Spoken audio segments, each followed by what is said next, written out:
Hi, I'm Danny Glover. Recent events captured on camera that involve the interaction between law enforcement and citizens garnered national media coverage that has shed a light on the fractured relationship that exists between some law enforcement and the communities they are dedicated to serve. The Ohio Collaborative and the Ohio Office of Criminal Justice Services launched the Change Starts Here campaign to help create better understanding between communities and law enforcement by educating law enforcement on how to better interact with the community they serve, by educating the general public on strategies to improve community police relations, including how to appropriately interact with law enforcement, and by educating the community about the duties of law enforcement and the nature of their responsibilities in order to raise citizens' awareness and understanding of law enforcement's obligation to protect and strengthen the vital partnership between the community and law enforcement. Both the police and the community need each other in order to create communities that are safe, vibrant, and confident. Change Starts Here, Ohio, an unfinished documentary. Change starts with you. We all know the headlines. Some of us have personally lived the stories, and we all continue the debate about the strained relationship in Ohio and across the country between our police officers and our community members. There is no sugarcoating. There is no alternative explanation. Despite your feelings on either side of the issue, there is one statement that remains clear and actionable. The relationship between our community members and our law enforcement must improve, and something must change to create a better relationship for all Ohioans. Where do we start in the process?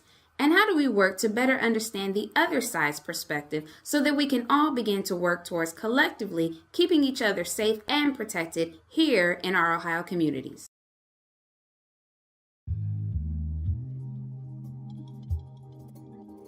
Change starts here.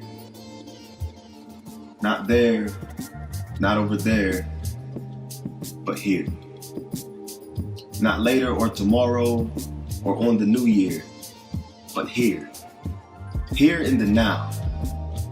Living intentional lives, Michael Phelps when he dives, holding our breath underwater, waiting on diversity and inclusion to marry at the altar.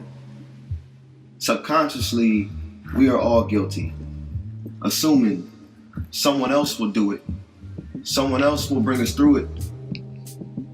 Then hits reality, noticing complacency. Some things have changed, but most of it is rearranged, so some things are the same. We are all the same. Humans. Necessity is oxygen. No matter if we're a CEO or FPC, a filter picking cotton. History is history. Legislators pass laws affecting our communities. From our higher authorities to our appellations and minorities. Living with a chain like dogs. Deep down range, wounded in poverty. If we stop and have little curiosity, we notice the only difference is a single mentality. We all have a body. We all have a brain. We can choose to complain, or we can choose to make change.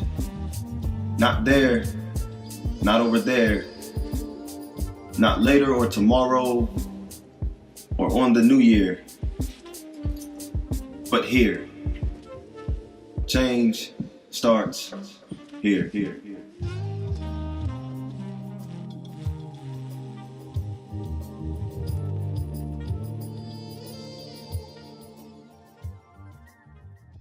Brings with the harmony of liberty. Let all rejoice in the tires of glistening skies. Let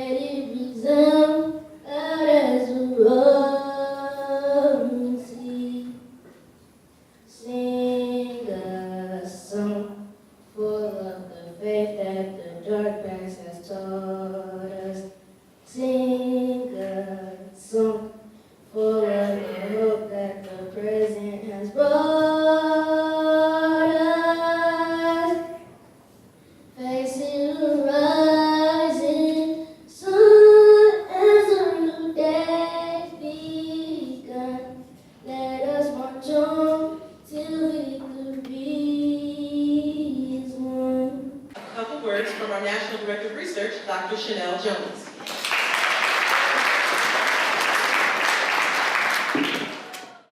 My name is Dr. Chanel Jones. I am the National Director of Research for the Teen and Police Service Academy, which is a federally funded program designed to reduce social distance between teens and the police. Good morning, everybody. All right, so we are here for a celebration. So how many of y'all ready to just turn up just a little bit? Hey, this is what I need. I need all the graduates to stand up. I need you all to stand up. Let's celebrate them for a little bit. And Chief Lumpkin just said something about change. And so do you all remember that first day that we met and I asked y'all, I said, how do y'all describe the police, right? And y'all just gave me all kinds of words to describe the police. And then I asked y'all again at the end, and those words change. That touches into our campaign, Change Starts Here. But before we get to that, I want you to go find your officer mentor. Find an officer that you work with throughout this program. Go link up with them. Go find them. Put your hand up in the air. Y'all can do this too. Y'all can do this too. And I want you to point your finger at yourself and repeat after me. When I tap into my potential, there's no limit to what I can do. Now point that finger at somebody else and tell them, say, when you tap into your potential, there's no limit to what you can do. Now everybody link up with somebody. Y'all link up with your officer mentor. This summer, I had the great opportunity to work with the Change Starts Here campaign, going across the state of Ohio, interviewing different law enforcement agencies and community organizations, from your Ohio law enforcement to your patrol officers, to your local politicians and community leaders, to you proactively making change in our police-community relationship. Change represents action, and the Ohio community, along with law enforcement, have both agreed that change needs to take place. Starts represents effort. Both sides agree that it will take real people taking consistent, fundamental steps, big or small, toward better community and law enforcement relations. Here is no single destination. Both sides agree that change needs to take place in many areas. Here is in Ohio. Here is in the community. Here is at the precinct. Here is within you. I'm Officer Willard McIntosh with the Columbus Police Department.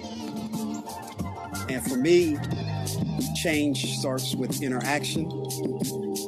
And interaction brings about awareness. Awareness brings about respect. And respect brings about that change that we want.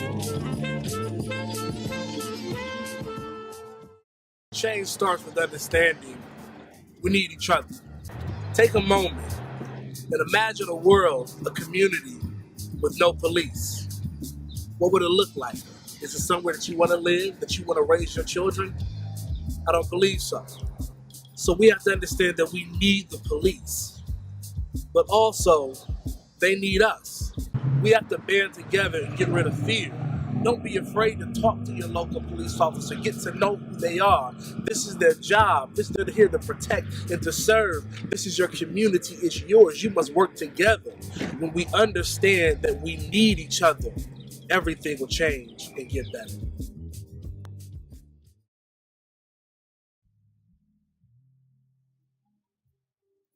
Well, change to me is consciousness. Before you can make a difference on anything, you got to be conscious. You got to be aware that you have a problem, you have a conundrum, that's something that needs to be solved, and then you have to have the commitment of people to solve that problem. One good thing about the task force is that we understood very clearly that this is not just a problem for law enforcement to solve, it is a problem for everyday people to solve. So we need, the mama of that runs a single parent household to be willing to help solve the conundrum. We need the blue collar worker to be willing to solve the problem. We need the teacher, the nurse, the doctor, the police officer, the scientist to the CEO. Everybody collectively has to know that they got skin in the game. They got to solve the problem. So it requires a consciousness. And so for me, it is really asking everyday people, no matter what their positions are in the society, to care enough to put their efforts in making it better. When I stated that the police need the community and the community need the police, most crimes are solved because the community gets involved. It's not solved because police officers riding down the street and they caught a crime in progress. Those are rare. Most crimes are solved. We make the world better. We make the state and this nation better by people getting involved. And so for me, change is consciousness, and that consciousness is wrapped around people.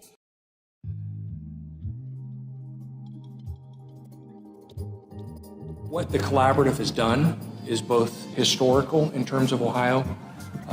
It's never been done before, so we've actually set standards for the first time for Ohio law enforcement agencies. Those standards, the first two of which focus on use of force, deadly force, and also on recruitment and hiring, are fundamental. This is the largest, most important investment that I believe Ohio has made and can make in making sure that there is no separation between law enforcement and the communities they serve. Law enforcement is a part of the community they serve. They live in the communities and have the same goals. And when we met for the first time last year with the task force that was the precursor to the collaborative, what we heard from those people, whether they were law enforcement or the public, those people that attended our meetings, was they all had the same common goal as well as a common purpose. Everyone wants to live in a safer state, everyone wants to live in a safer community, and everyone wants to go home safely. That is a shared goal. And so rather than focusing on differences, we focused on what is it that we all share. And those standards are going to help us get there. Having an expectation that in Cleveland or Ironton is shared, that we all have the same expectation, and it's a balanced responsibility. So it's not just my responsibility to make sure that we achieve those goals. It's the community's responsibility. It's everyone's responsibility. Well, it's really apparent that change starts with me and us and not them. And one of our problems early on was this is perceived by some as someone else's issue. Someone else needs to change. And the fact that change starts here, that means that change starts with you. It starts with us. And once we can get past whose responsibility it is and realize it's a shared responsibility that starts with us, then it really is at the grassroots level in the community possible to make sure that we are the model in for the rest of the country.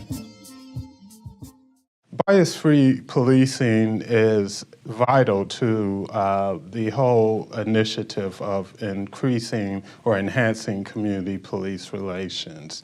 It is the foundation upon which we want to build a relationship of mutual trust and respect between law enforcement and the community. And it helps to do that by, one, providing the data which is necessary to analyze and review to make sure that our law enforcement personnel are interacting with all citizens in a fair, equitable, and manner that has integrity in each of those interactions. And that in turn helps to build that trust over time that is essential to increasing and enhancing community police relations as well as public safety overall. Once the citizens have greater trust in our law enforcement community, they're more inclined to work along with them and co-police to help reduce the real issues of crime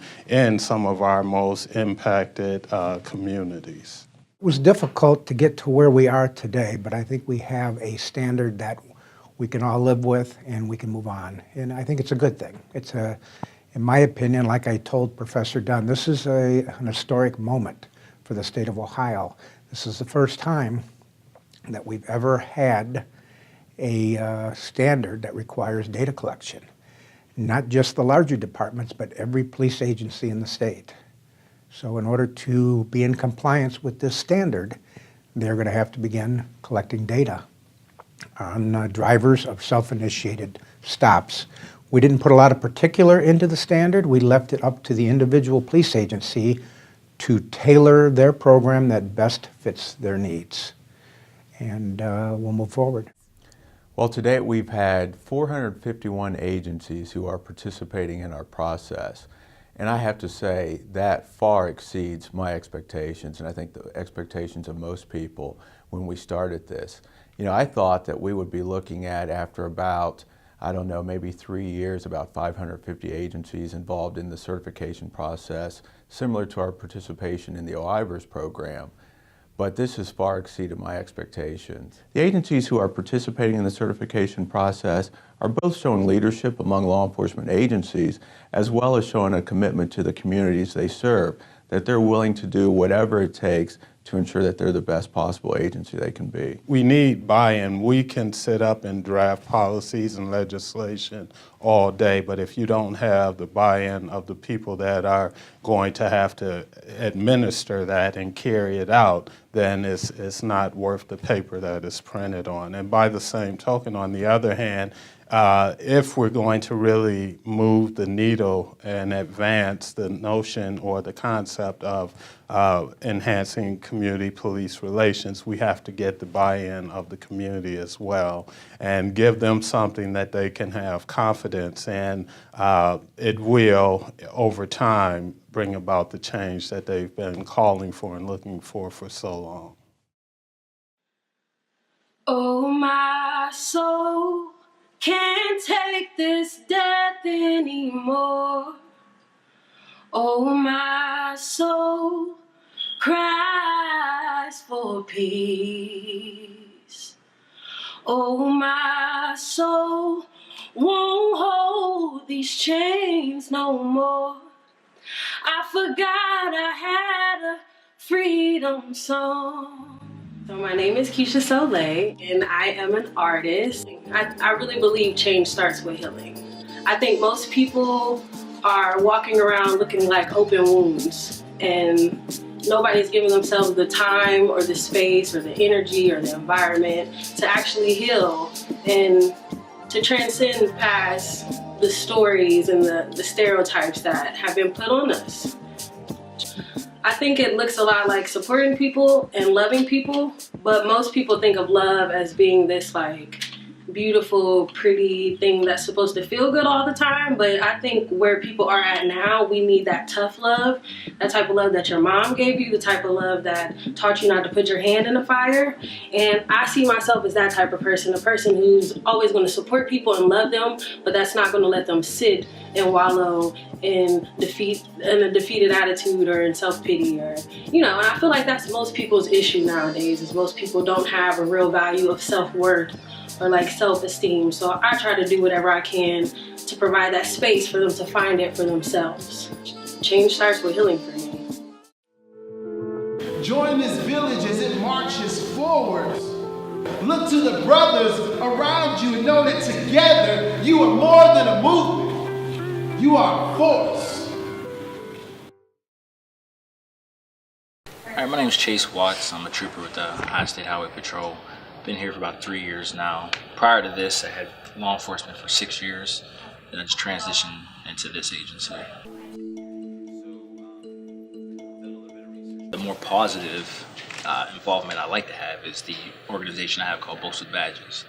And that's a nonprofit organization where we just travel to different elementary schools, whether it's the police, fire departments, any first responders, emergency personnel. We just go and speak to the students and just try to give positive messages. Change happens once I can evaluate the struggle.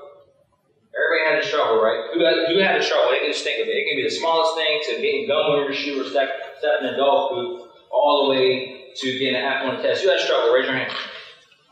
Everybody in this room should raise their hand. It can be the smallest thing to the biggest thing. But the key is everybody has a different struggle. Okay? Your struggle might not be the same as his. You know, your struggle might not be the same as his, but everybody has one, right? And the sooner you can recognize that and evaluate that, that's what's going to make you want to change. A lot of times what I'll do is if a school will reach out to me or, get on the website, wherever area they're at, I'll contact, their police department, fire department, and say, hey, this is an event I have, I'd love for you to join. Sometimes people can't make it, but the majority of the time it's just positive. Everyone's like, yeah, that's great.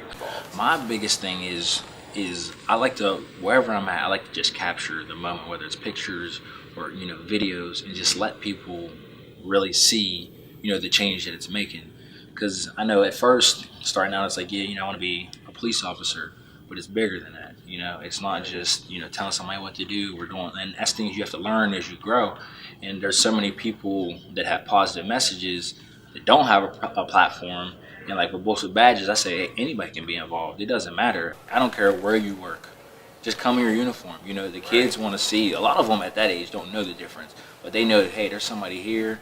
They're dressed like this. This is exciting to us, and just just be there and just help it grow. My biggest thing was just step out of your comfort zone and make yourself available to change. It's the only way you're going to change anything, And a lot of the people already know that, oh, you're not from here, but they see you have an open mind about things. They're learning off of you just as much as you're learning off of them, So just continue to just grow as a person and use your authority in a positive way. If you can put yourself in a position to get in schools or sporting, functions, things like that, be seen, make yourself approachable, because that's the only way, anything's going to change, We got to change the normal, but we got to set the examples as like the change advocates and be leaders.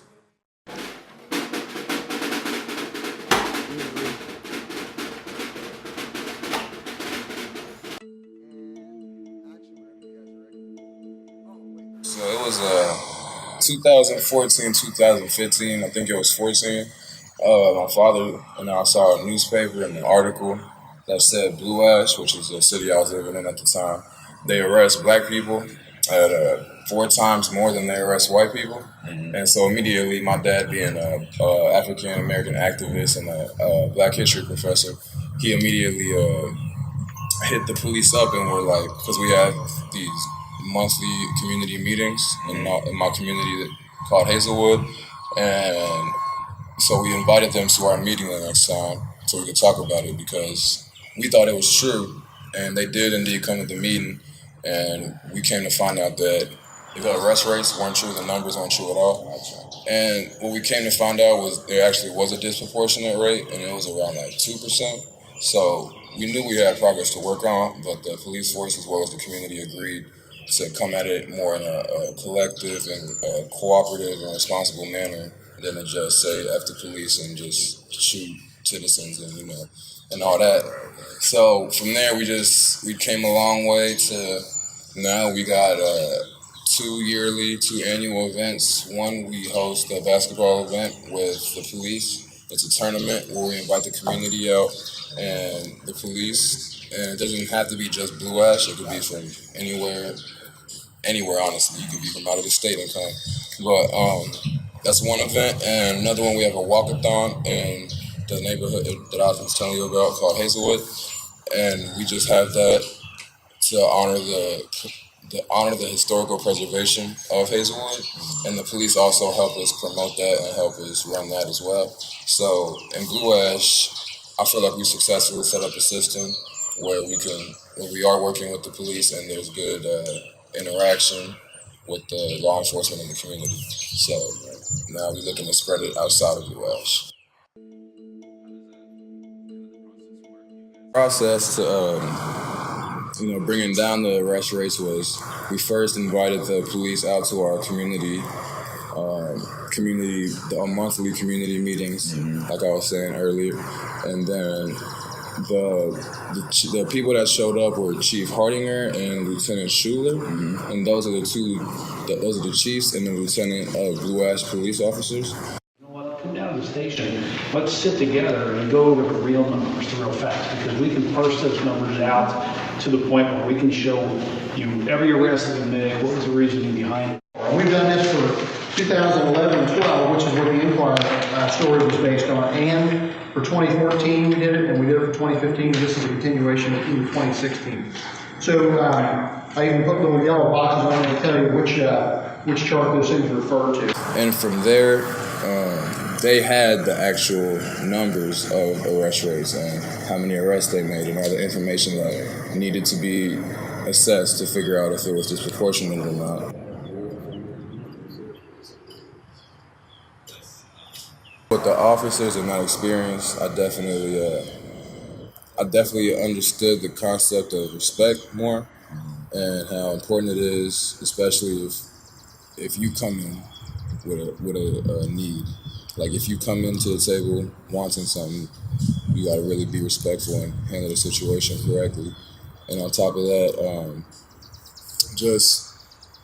it really showed me that nothing is really impossible, because like just saying out loud, a black community is working with the police officers is just like amazing, considering that when those two subjects are in the same sentence, usually one's getting shot down by the other. So it's just real amazing how we can make that happen. You know, it's just, you got to change the normal, because there's only a certain amount of like change advocates, and then there's a lot of followers out there. So we got to set the examples as like the change advocates and be leaders, so we could get the followers following the positives more than just going along with whatever everybody else is doing. So that's really how I look at the situation, because like you're never gonna fix a problem fully, but you can always contribute your best to the problem.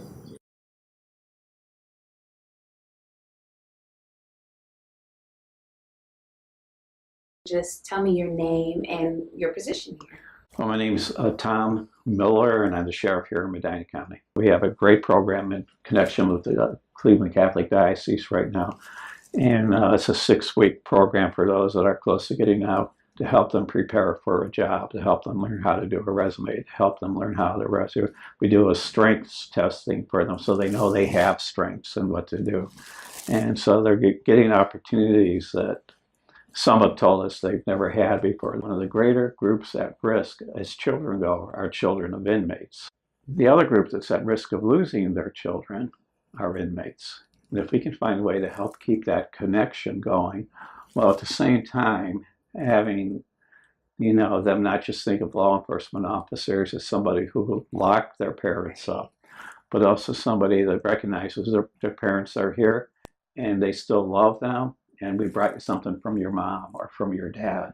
Mm-hmm. So the idea behind the program is not only to keep that connection for the parents, but to help reduce negative perceptions of law enforcement as well. Hi, my name is Ann Plazik, and I am the Outreach Services Manager for Medina County District Library here in Ohio. And today I'm here with our Project Read from the Inside to the Outside program that was funded through the OCJS. And this program was designed for us to work with inmates here, both women and men, to be able to teach them some early literacy skills that they could use when they are released and able to be with their children again. So every session focuses on a different aspect of early literacy. And then after we've had a learning session, the women are able to select a picture book that they can read to their children, and then we record them and burn that recording to an MP3 player that is then delivered to the child. And part of the program was the early literacy aspect, but the other aspect was to foster that positive relationship, the community collaboration, so that the officers then can deliver those MP3s to the family so that there's that positive relationship with law enforcement for the children of those who've been incarcerated. The program hasn't been that expensive. It's been very effective, in our opinion. And we've expanded it to include dads and that. We've had grandmas who had custody, taking care of reading to their kids. So it's been fun. It's been exciting, and it's been a joy to do this. My name is Todd Zedra. I'm a supervisor. I've been here for 24 years. We integrated a community program that goes out and goes door to door to talk to the community, to find out if there's any problems, bring them up to speed on any situations that have been going on in the area, and then ask them to complete a survey about us. It's so important to involve the community in what we do and to get their feedback. What are we doing right? What do we need to improve on? What would you like to see from us? And we've gained a lot of good feedback from our surveys. And most officers would go door to door, knock on them, introduce themselves, explain the program, hand them a bag of material that explained what was going on, and ask them to complete a survey about us. So how was the public receptive of that when they saw these officers knocking on the doors? They're a little skeptical at first, but they really warmed up to it. So about how many doors have you all knocked on? I want to say it's somewhere in the area of about 700. Wow. What message would you share with everyone in terms of how to start change here in Ohio? The easiest way to probably say is get totally involved and integrated into your community. It's so important to talk to them. Get out of the cruisers. Get out of the office. Talk to these people. Develop programs. Like one of the things that we just had here just yesterday was a cookout with a police officer. I mean, we brought the whole community in, and we were able to learn from that and introduce them to the officers to where they are familiar with the officers. So if they do have a problem, they're not afraid to call. That is awesome. That's a great message because we do need to work together, the police and the community, and it does take actually both parties. Come out your house, come out your cruiser, and everybody let's work together to improve, police. You're exactly right. It's so important to get involved in the community. Unfortunately, in smaller communities where you don't have a lot of officers, where you don't have a lot of time to spend out there, just that little bit of effort to when someone's cutting grass or when there's a lemonade stand, stop and talk to them. I'm Officer Annie Morgan. I am currently the Community Relations Crime Prevention Officer. I've been an officer with Miami Township for 15 years. And I'm Skip Rasfeld, and I've been with Miami Township a little more than 10 years. And we run a camp for 6 to 9-year-olds. It's an outdoor adventure kind of camp. We teach them about animals, so we bring in a lot of live animals. And then we take them to a pond, and they try to catch stuff in the pond. One day we teach them how to fish. One day we take them on a nature hike and get more wildlife. And then in that we weave safety lessons.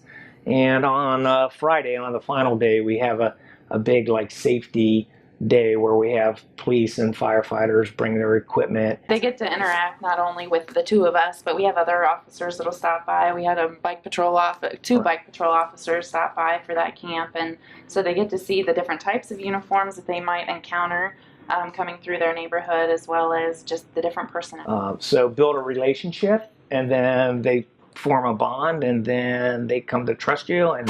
And I get to do that working in the schools a lot, but these camps help me reach people not in our school district, not in that age group and stuff like that.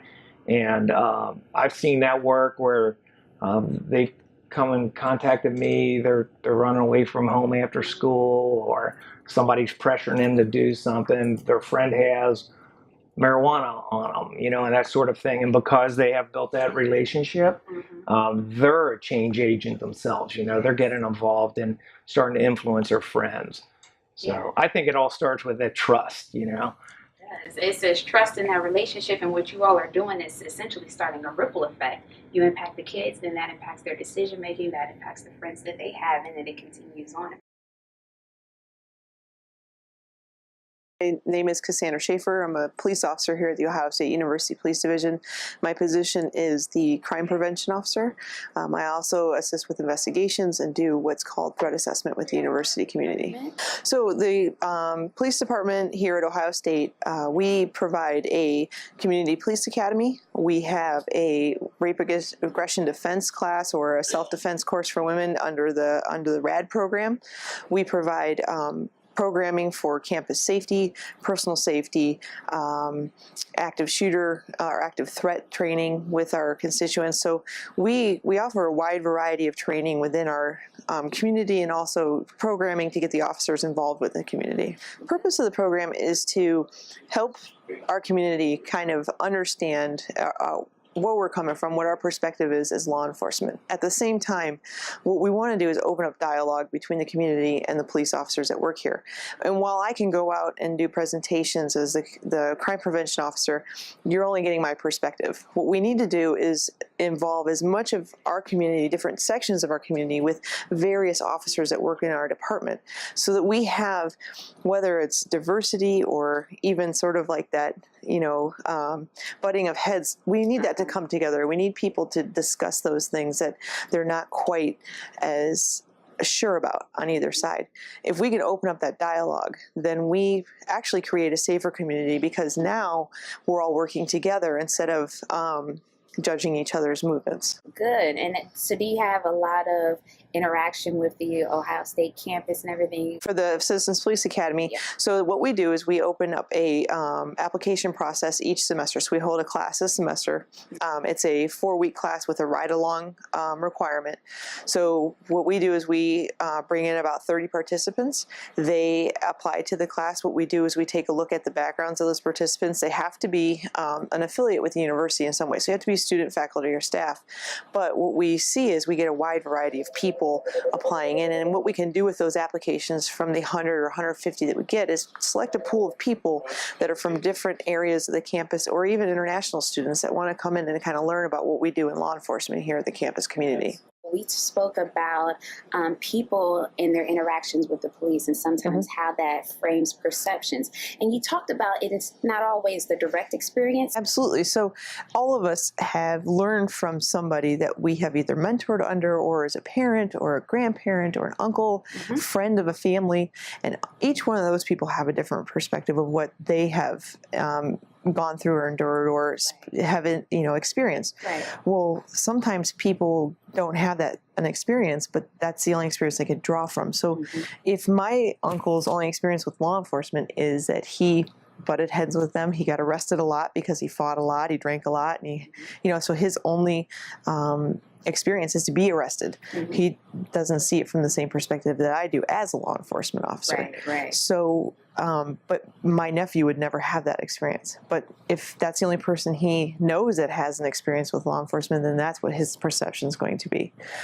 But that perception is not always wrong either. So somebody may have a very negative experience and share that, and then how do we change that? How do we make that better? So by drawing from those different experiences and reaching out to our community and asking them, tell me about your experience with our law enforcement. Tell us about your perception of what's going on, or what your friend's perception is, so that we can either address it or help you understand why we do what we do. Change isn't going to happen through poor social media or, not having these sort of indirect arguments. Change occurs when we sit down at a table across from each other and talk about it. And if you look throughout history things don't change in our community by being upset about it or being negative or constantly posting something, whatever it is. What changes things is sitting down, talking about it, and then making a concerted effort to do so. And it has to be a physical effort. It can't be a virtual reality effort. So. I'm Mike McGrill, and I've been a police officer for 17 years. Prior to that, I spent 13 years as a public school teacher, teaching 6th grade. So I've got my time in, I can retire. So if the interview goes south, I've got an exit plan. He has an exit plan. That's always good. What made you transition from being a teacher to a police officer? Great question, Chanel. I get that a lot. People say, why would you jump from one career like that to another? Yeah. It was something I'd always wanted. I think all little boys at some point explore the idea of being a police officer, and I never lost that. I went into education because that was sort of the family business, and I enjoyed my time, and I think it made me a better officer for having spent that time in a classroom, because it taught me that the person that walks in the door is not the person. That's just your quick first impression. I had to spend 9 months with kids in the classroom, and I got to know them in a lot different way, a lot deeper ways, different ways than what the initial impression was. That whole thing has served me well as a law enforcement officer, understanding the people that I deal with on a call. This is not all there is to them. There's a whole lot more, and there's a whole lot more behind them that I may not see at that particular moment. Right. Well, it's good because it then allows you to bring another perspective into policing, and so you're able to relate and understand situations and the people that you're Hopefully. I won't say I always understand them, but I at least know there's more to it, and I need to understand better. My title here at the department's Community Resource Officer. Okay, good. And what that means is I'm to be out in the public. As I tell the guys on the road, as they'll tell you, I don't ever work a day in my life. Everything I do is positive and fun. I teach women's self-defense classes. I spend 1 day a week in the morning at Shelby Hills preschool, which has what they refer to as typical kids, but also kids with special needs mixed together. So I spend time with 3- and 4-year-olds 1 day a week. And you cannot be having a bad day, spend 2 or 3 hours with a bunch of little children and walk away with anything other than a smile on your face, because to them, the world is perfect. Yeah. I also spend time down at the Alpha Community Center here in town. That's a place where people with lower socioeconomic need can come in and get free breakfast and free lunch. And I told the chief when I got this position, I said, I'm going to go hang out there 1 morning a week just to have coffee. because it's an underserved population, a population that may or may not always like the police or have had a positive relationship. That, in the past 3 years that I've been doing this, has been miraculous. I walk in there now, it's all first name basis. It's not Officer McGrill. It's, hey, Mike, what's up? Hey, we haven't seen you in a week. And, and I'll say, hello, Grace, how are you? Or hi, Tom, how are you? It's all first name basis. We just sit and have coffee. And that's changed the way I think that they look at the police overall. But it also has given them sort of a person to call if they have a need. If they have a law enforcement need, they now have a name to put with the face and the uniform and someone they can call. How could the public work together to improve police-community relations? I guess the same thing that I would say to officers. Okay. When I say to officers, hey, look, you need to understand there's a human being behind this, not the person that's in your face right now presenting the situation that you're there for. Mm-hmm. But there's more to that person. I know you don't have time to sit down and have Christmas dinner with them and know all about them. Right. But the same thing to the public. Hey, don't believe everything that you see. Don't assume that because you saw something happen in another city or you saw some horrible story on the news, don't believe that that's all there is to it. Or believe that all people who wear a badge are the same way. Again, get to know that little police officer kid that walks in your door as that teacher and get to know that police officer deeper. Now, how do we do that? I think part of it is just walking. I wish we were out of our cars more, shaking hands, just meeting people one-on-one. I worked down at the farmer's market on Saturday mornings, and just the human interaction between people. They just come and talk, and we have conversations about the weather and about motorcycle riding and other things that are not law enforcement. And when we get to know each other on that level, then it's hard to look at each other as, well, you're one of them and I'm one of these, and it kind of breaks that down. You start to see the humanity in the person. You're able to look behind the badge or behind whatever outfit. Spending time more than just when you're on the police call. Yeah. I don't mean people to call the police when they're having a birthday party and say, hey, we just want to call you advice. Yeah, although I have had that happen. I've had mothers say, can you stop by my kid's birthday party? And I'll either go or I'll send another officer to that party, just so, it's a different interaction. It's not because you've got a problem. It's because your little kid likes police. Yeah. Great. I want him to continue with that. So let's show him something that gives him something to like. Hey, these people showed up at my birthday party. Right. And then he'll go tell his friends about it. And he'll tell his friends about it. I think my end goal is to build that relationship up, because when something bad happens, and it will everywhere, no matter what profession you are, what job you are, that people can come down and they know us, they're free to tell us, we can look openly, honestly, and they have that trust that we're going to work together with them to provide the best service. And if there is something bad, we're going to handle it properly. I think change starts with everyone. It doesn't have to start inside a police department. The citizens can come to their departments with programs, with ideals, and be open to work together, because you might have programs that we haven't thought of that would be the best for your community, because it really does start with one person. So bring those ideal and concepts and be willing to work with your departments, because you never know what you can build till you start. Across the nation, including within Ohio, the issue of community and police relations continue to make negative headlines, and overall change is still taking place in different ways, in different states, and at different levels of success. Ohio hopes that the standards established by the Ohio Collaborative on use of force and employee recruitment and hiring, along with the amazing efforts by community and law enforcement members, just like Chica, Chief Balling, and the Books with Badges program, will show Ohioans that change can start with a single positive action forward and a will to sustain those efforts, while overall community awareness, understanding, training, and recruitment continue to improve and evolve. Change starts with humbling yourself and motivating others. Change starts with building relationships and gaining trust. Change starts by treating all people with dignity and respect. Change starts with knowledge, education, and collaboration. Change starts with community, collaboration, and unity. Change starts with police and community interaction. Change starts with partnership. Change starts with victim empowerment. Change starts with one, whether that's one person, one time, one event. Change starts with one. Change starts with conversation. So Ray, what does change starts here mean to you? Change starts here means to me that we are creating relationships between our communities and our officers. So Bertha, why don't you tell me why change starts here is important to you? It's important to me because before we could actually take the step of changing the world or changing people around us, it starts with us.